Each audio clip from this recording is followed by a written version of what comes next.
Bapak Ibu Saudara, jemaat yang dikasihi Tuhan, selamat hari Minggu buat kita semua. Puji nama Tuhan, hari ini kembali kita boleh berjumpa, meskipun masih dalam ruang virtual, tapi kita percaya bahwa perjumpaan kita, bahkan juga perjumpaan dengan Tuhan yang boleh terjadi melalui persekutuan dengan keluarga kita masing-masing, tetap boleh menguatkan kita dan juga boleh terus mendekatkan kita kepada Tuhan. Karena kita semua membutuhkan Tuhan dalam situasi dan kondisi yang kita hadapi pada saat ini. Saya berharap kita semua dalam keadaan yang sehat, kita semua juga tetap terus bersyukur kepada Tuhan, sehingga kita juga boleh tetap memiliki dan juga mengalami pengharapan kepada Tuhan dalam kehidupan kita.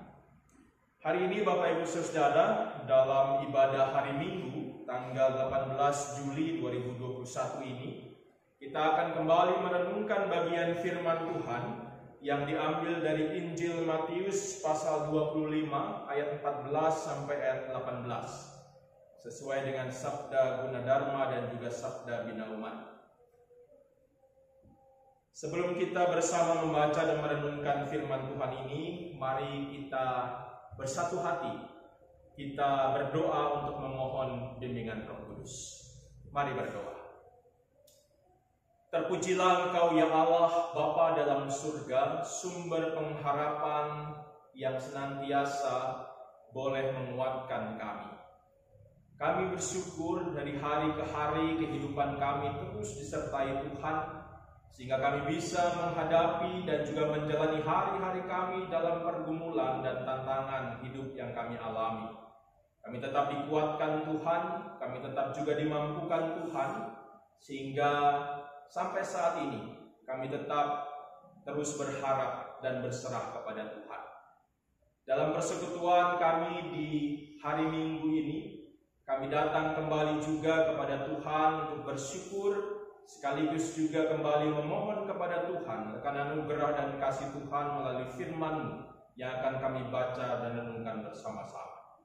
Hadirlah bersama dengan firman-Mu Tuhan, berkati kami, kuatkan kami, dan biarlah Roh Kudus-Mu membuat kami bisa memahami maksud dan kehendak Tuhan untuk kami lakukan dalam hidup sehari-hari.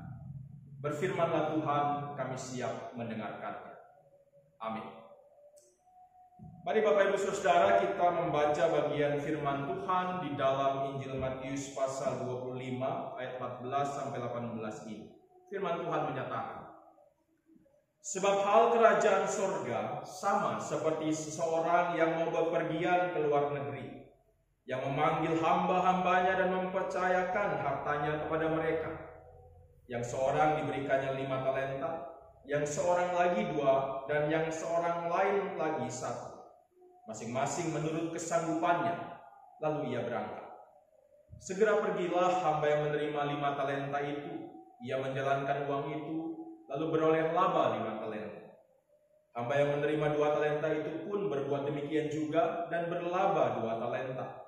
Tetapi hamba yang menerima 1 talenta itu pergi dan menggali lubang di dalam tanah, lalu menyembunyikan uang tunainya. Demikianlah pembacaan Alkitab. Yang berbahagia adalah setiap kita yang memelihara firman Tuhan dalam setiap langkah hidup kita. Haleluya.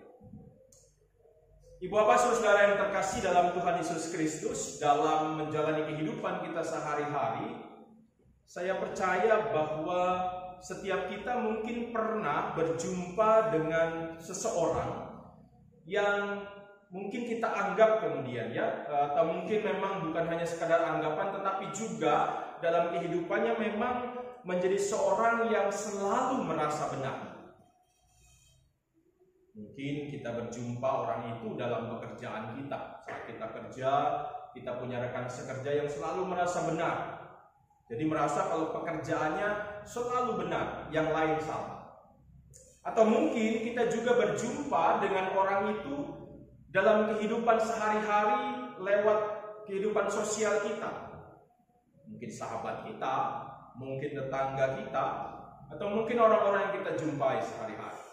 Ada orang-orang yang mungkin kita jumpai yang selalu merasa benar dalam kehidupan.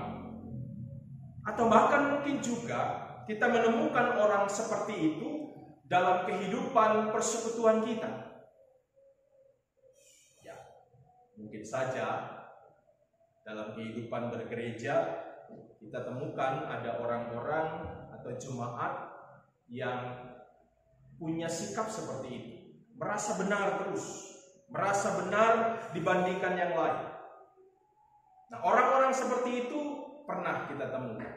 Dan kita punya pengalaman masing-masing dengan orang-orang seperti itu, yang saya percaya pengalamannya nggak menyenangkan. Karena kalau kita berjumpa orang yang selalu merasa benar, nggak pernah salah, nggak pernah mau disalahkan, sehingga kemudian selalu mencari kesalahan kepada orang lain. Dan kita akan cenderung tidak mau berteman atau mungkin menjauhi orang-orang seperti itu. Nah, Bapak Ibu Saudara, tapi itu adalah sebuah gambaran sikap yang juga dimiliki oleh sebagian orang dalam kehidupan kita. Nah, gambaran itu, gambaran yang merasa benar itu bahkan kadang-kadang bukan hanya merasa benar dalam kehidupan sehari-hari, dalam relasi dengan kita, bahkan ada orang-orang yang kadang-kadang merasa paling benar di hadapan Tuhan. Nah, dalam gereja kita juga mungkin pernah menemukan ada orang yang selalu merasa pendapatnya itu adalah pendapat yang paling benar. Pemahamannya itu adalah pemahaman yang lebih benar dibandingkan pemahaman yang lain. Dan menurut dia itu adalah pemahaman yang benar menurut Tuhan. Sehingga kalau ada orang yang kemudian menyanggahnya, dikatakan bahwa dia adalah orang yang tidak benar.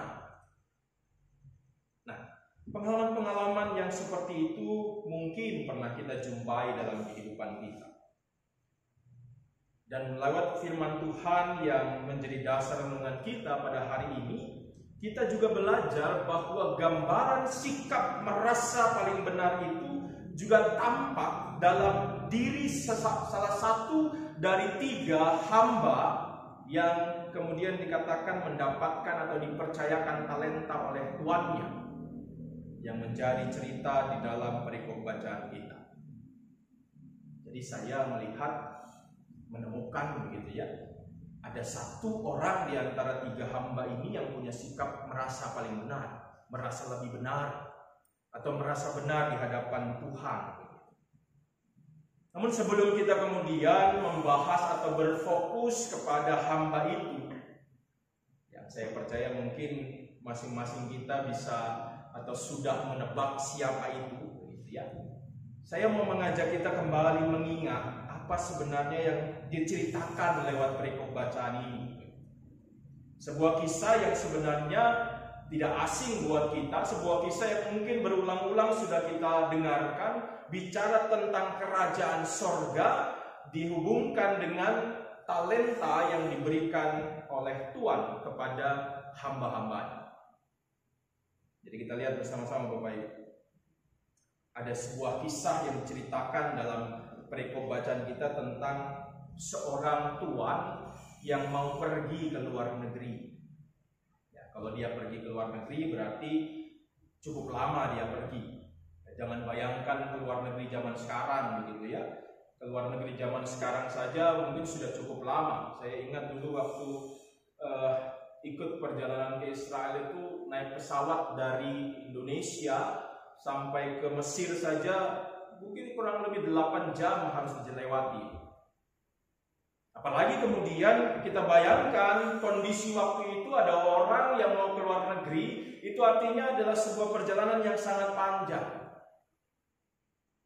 Jadi orang atau tuan yang mau ke luar negeri ini diceritakan kemudian memanggil ada 3 orang hamba yang boleh dikatakan bukan sembarang hamba begitu ya. Karena kalau bicara sembarang hamba nggak mungkin hamba-hamba itu diberikan kepercayaan. Ini hamba pilihan, hamba-hamba yang memang dipercaya betul oleh sang tuan ini. Jadi kita lihat ada 3 orang hamba yang dipercaya oleh sang tuan, dipanggil kemudian diberikan kepercayaan, diberi masing-masing talenta. Yang 1 dapat 5, yang 1 dapat 2, dan yang terakhir dapat 1 talenta. Nah, Kalau kita bicara tentang talenta, kadang-kadang dalam kehidupan kita sekarang, kita seringkali memaknai atau mengartikan talenta itu sebagai bakat, sebagai karunia, atau sebagai sebuah hal yang memang diberikan Tuhan kepada kita yang biasanya digunakan kembali buat Tuhan. Tetapi kalau kita membaca dalam Alkitab, sebenarnya talenta itu punya makna yang berbeda, yang mungkin Bapak Ibu pernah dengar, begitu ya. Saya hanya mengulangi saja pemahaman ini. Dalam Perjanjian Lama, talenta itu adalah sebuah ukuran untuk mengukur sebuah ukuran berat, begitu. Jadi ukuran talenta itu adalah sebuah ukuran timbangan berat yang kurang lebih sekitar 3.000 sikal sebutannya, yang kalau dihitung-hitung dalam kilogram kurang lebih 34 kilogram. Dalam Perjanjian Lama seperti itu. Jadi talenta digunakan dalam Perjanjian Lama untuk mengukur sebuah berat. Sedangkan dalam Perjanjian Baru, makna talenta itu adalah sebuah ukuran dari sebuah ukuran nominal uang. Jadi satu talenta itu kalau dalam Perjanjian Baru disetarakan dengan uang sebanyak 6.000 dinar. Kalau kita dengar 6.000 dinar, saya nggak tahu Bapak Ibu merasa ini kecil atau besar ya. Kalau ukurannya rupiah, 6.000 rupiah itu bukan ukuran besar buat sebagian kita. Kalau 6.000 rupiah itu hanya mungkin ya untuk makan saja, mungkin hanya cuma dapat nasi dengan sayur misalnya.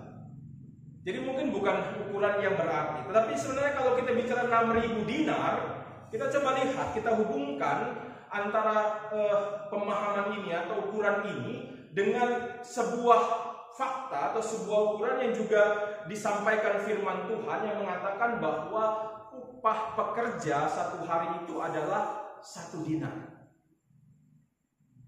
Jadi kalau kita samakan ukuran itu 6.000 dinar, kemudian ada upah satu hari itu adalah 1 dinar.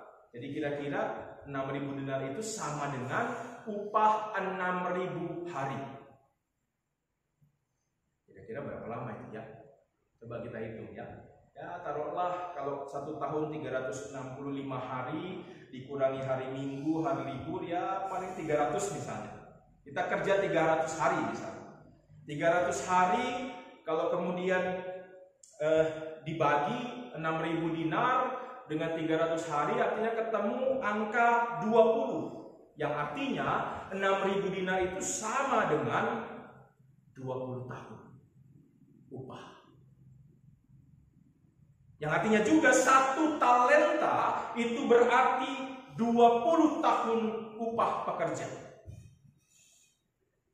Saya nggak tahu kalau pekerja kira-kira berapa sehari ya gajinya. Kalau saja kita mungkin taruhlah kasih angka terkecil saja, 50.000 misalnya satu hari.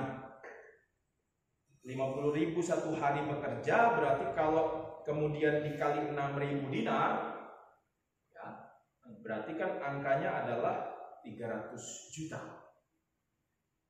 300 juta ukuran sekarang besar apa kecil ya? Ya, itu relatif juga gitu ya. Sebagian orang mengatakan itu besar sekali.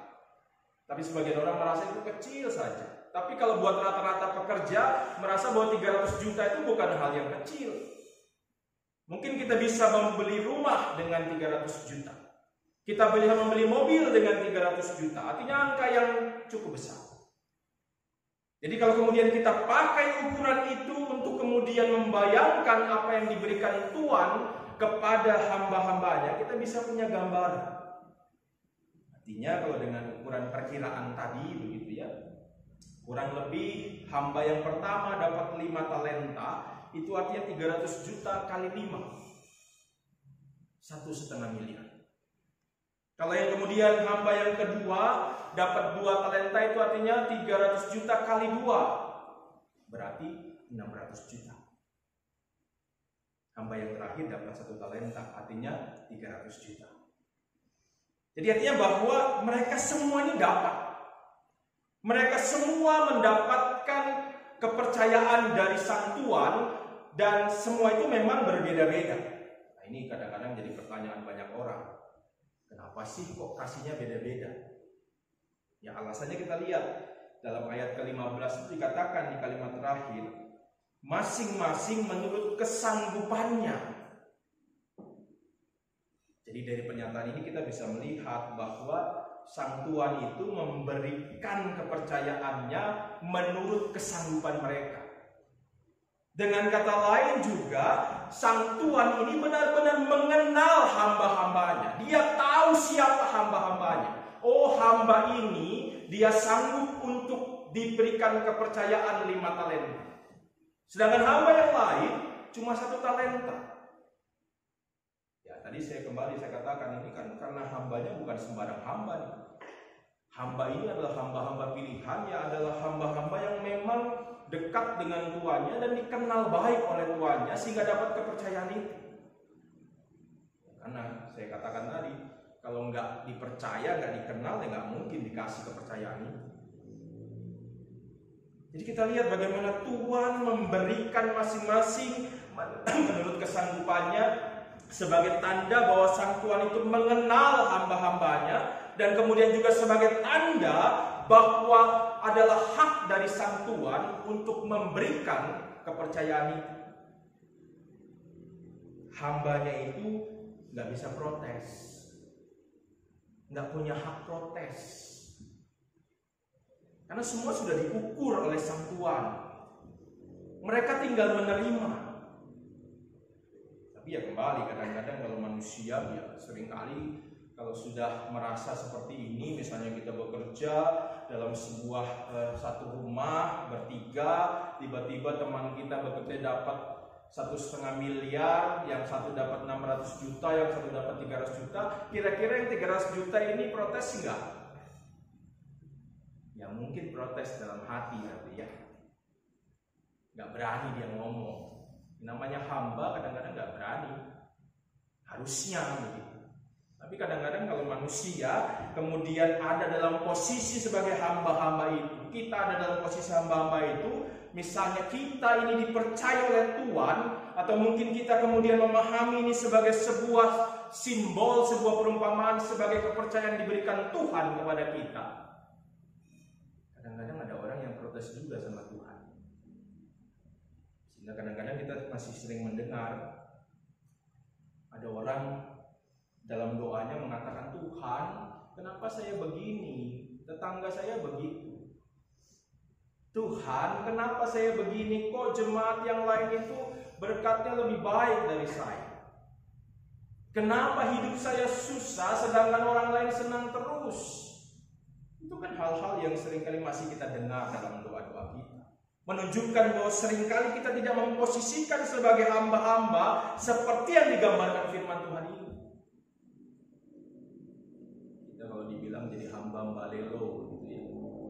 Hamba yang nakal, hamba yang suka protes, hamba yang senangnya protes, kritik tapi nggak pernah kasih solusi.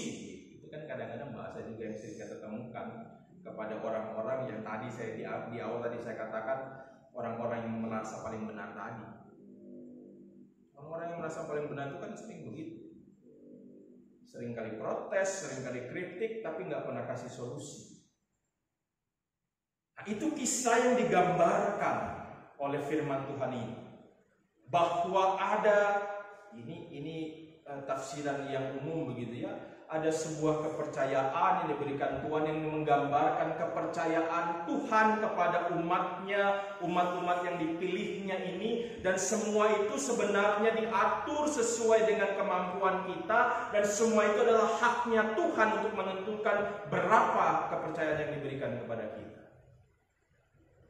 Jadi jangan kebalikan. Yang mengatur semua itu Tuhan, bukan kita.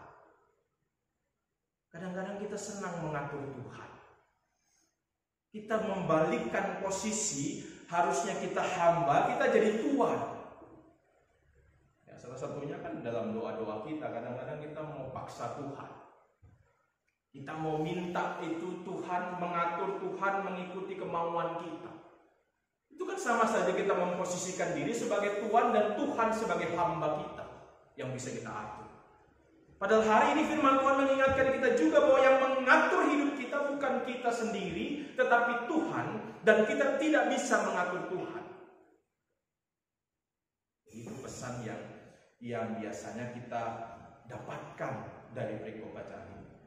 Tapi kembali, tadi saya mengatakan, saya mau kemudian memfokuskan diri kepada gambaran tadi yang saya katakan di awal tadi.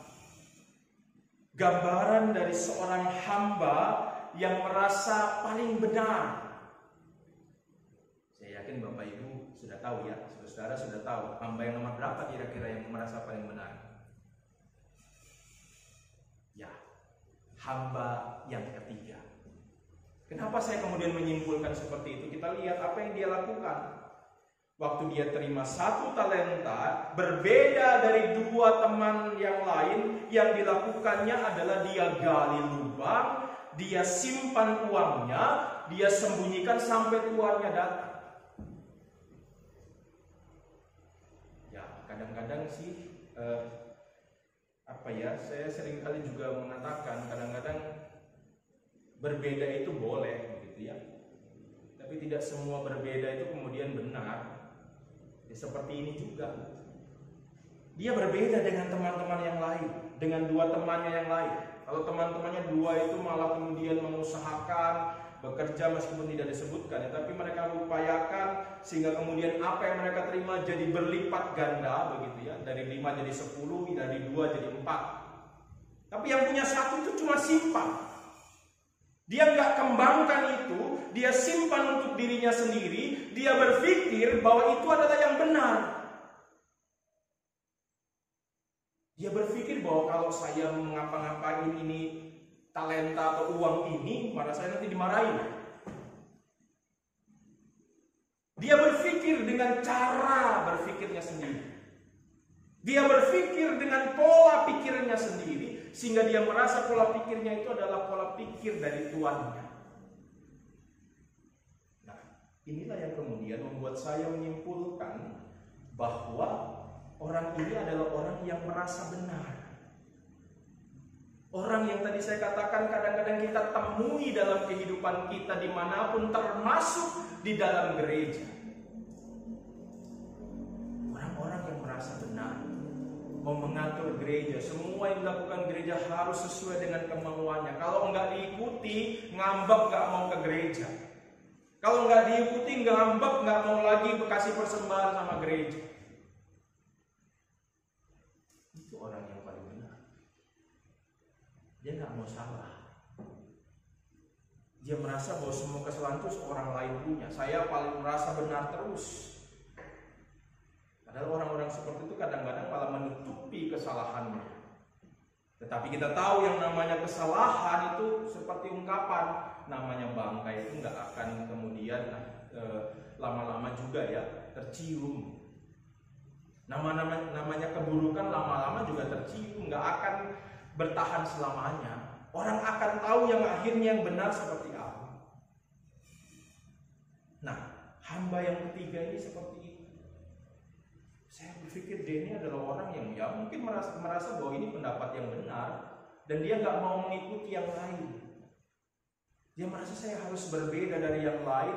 Dia merasa bahwa itulah yang lebih benar daripada yang lain. Mungkin dia merasa bahwa yang lain itu salah. Ini ngapain teman-temannya malah mengusahakan talenta itu. Mungkin dia merasa bahwa ini tuannya nggak ngomong apa-apa kok. Sehingga ini dengan pikirannya dia mengatakan, ini yang benar. Bapak Ibu Saudara, kita belajar bahwa lewat firman Tuhan pada hari Minggu ini, kita belajar bagaimana kita juga harus menghindarkan diri dari sikap seperti itu. Sikap yang merasa benar, bahkan merasa benar di hadapan Tuhan, terus merasa benar. Kita tahu bahwa kita ini adalah orang yang gak sempurna. Gak ada orang yang benar terus. Sebaliknya gak ada juga orang yang salah terus. Sehingga kalau kemudian kita memahami itu, kita gak akan kemudian merasa saya terus benar, saya paling benar, saya yang terus benar dalam hidup saya, yang lain salah terus. Kita belajar dalam kehidupan kita. Bagaimana di tengah-tengah kehidupan yang kita jalani, kita ini harus benar-benar mengenal apa itu kehendaknya Tuhan atau kehendak Tuhan kita itu.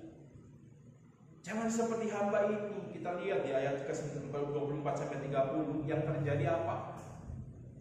Merasa benar dengan menyimpan uang, mengubur uang. Ternyata begitu tuannya datang, tuannya mengatakan, kamu ini nggak benar. Kamu malah diam-diam, malah kamu kemudian tidak mengembangkan apa yang aku berikan. Sehingga akhirnya kita lihat bersama-sama talenta yang diberikannya diambil, dikasih sama yang lain, yang kemudian dikatakan di ayat 30, campakkanlah hamba tidak berguna itu. Jadi jangan sampai nih tiba-tiba kita merasa benar, tiba-tiba kita selalu merasa bahwa apa yang kita lakukan merasa benar, tiba-tiba Tuhan datang bilang, siapa yang bilang itu benar? Yang benar itu seperti ini, berbeda dari apa yang kamu anggap benar itu. Jadi kita belajar bagaimana memahami kehendak Tuhan. Nah, ini adalah sebuah pelajaran yang lain lagi buat kita. Kalau saya tanya sama Bapak Ibu Saudara, kira-kira mudah nggak sih kita mengetahui kehendak Tuhan itu? Sebagian orang merasa itu mudah. Tapi buat sebagian orang itu merasa itu susah. Saya nggak ngerti-ngerti ini Tuhan maunya apa. Nah, kalau kemudian kita mendapatkan situasi seperti itu, kira-kira sebenarnya apa sih yang membuat kita mudah memahami kehendak Tuhan? Kalau saya selalu pakai analogi begini, Bapak Ibu. Kalau kita dekat dengan seseorang, saya percaya bahwa kita akan lebih mengenal orang itu. Misalnya kita dekat dengan keluarga kita, kan kita tahu keluarga kita ini bagaimana. Kita tahu kebiasaannya bagaimana. Anak kita satu-satu kita tahu kebenarannya bagaimana. Orang tua pun kita tahu. Kalau kita dekat, kita bisa lebih mengenal. Kita lebih mudah mengetahui apa yang dikehendaki yang kita kenal. Sebaliknya kalau kita nggak kenal orang, tiba-tiba kita jumpa orang di jalan, tiba-tiba dia cuma dengan gestur-gestur yang nggak jelas disuruh menebak apa maunya, kita nggak tahu. Jadi artinya bahwa dengan perumpamaan ini saya mau katakan, kalau kita mau mengenal apa yang Tuhan kehendaki, salah satu hal yang kita lakukan adalah kita harus dekat dengan Tuhan. Kita harus lebih dekat sama Tuhan. Kalau kita dekat sama Tuhan, kita akan tahu apa maunya Tuhan. Kita juga akan membuka hati dan pikiran kita untuk Tuhan menyatakan kemauannya ini. Jadi, mari bersama-sama.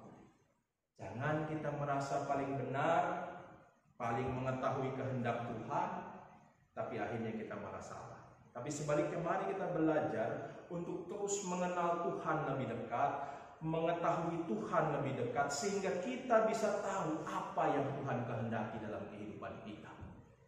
Sehingga saat kita mengetahui kehendak Tuhan dalam kehidupan kita, maka kita juga akan mengetahui apa yang harus kita kerjakan dalam kehidupan kita masing-masing.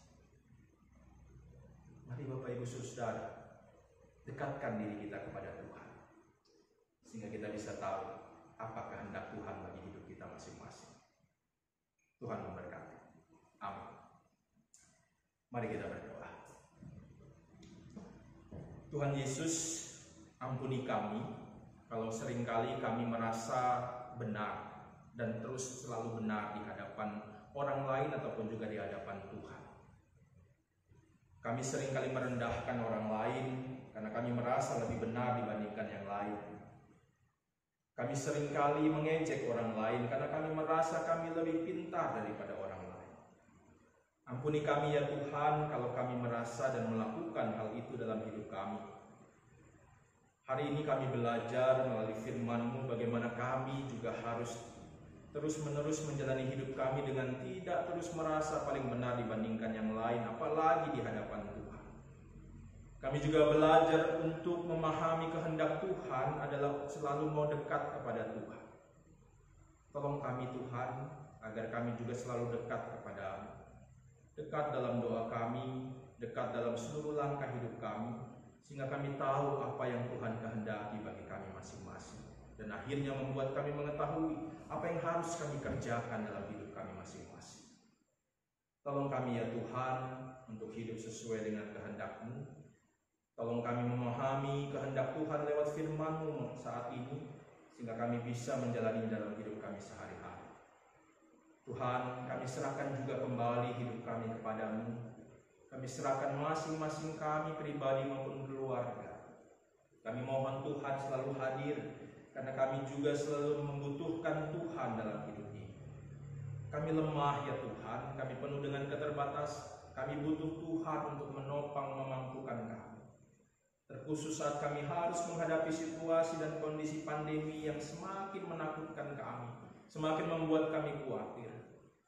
Biarlah Tuhan yang meneduhkan kami, Tuhan yang juga selalu menguatkan kami, sehingga kami bisa menjalani hari-hari kami dengan iman dan pengharapan yang tertuju hanya kepada Tuhan saja. Tuhan Yesus, berkati kami semua saat kami menjalani hari-hari kami. Tuhan tahu kebutuhan kami, Tuhan tahu juga pergumulan kami, Tuhan juga tahu apa yang kami rencanakan dalam hidup kami. Kami serahkan semua hanya kepada-Mu ya Tuhan. Bagi kami yang saat ini sedang bergumul dengan sakit penyakit, kami juga doakan supaya kami juga selalu dikuatkan, disembuhkan, dipulihkan oleh kuat Tuhan.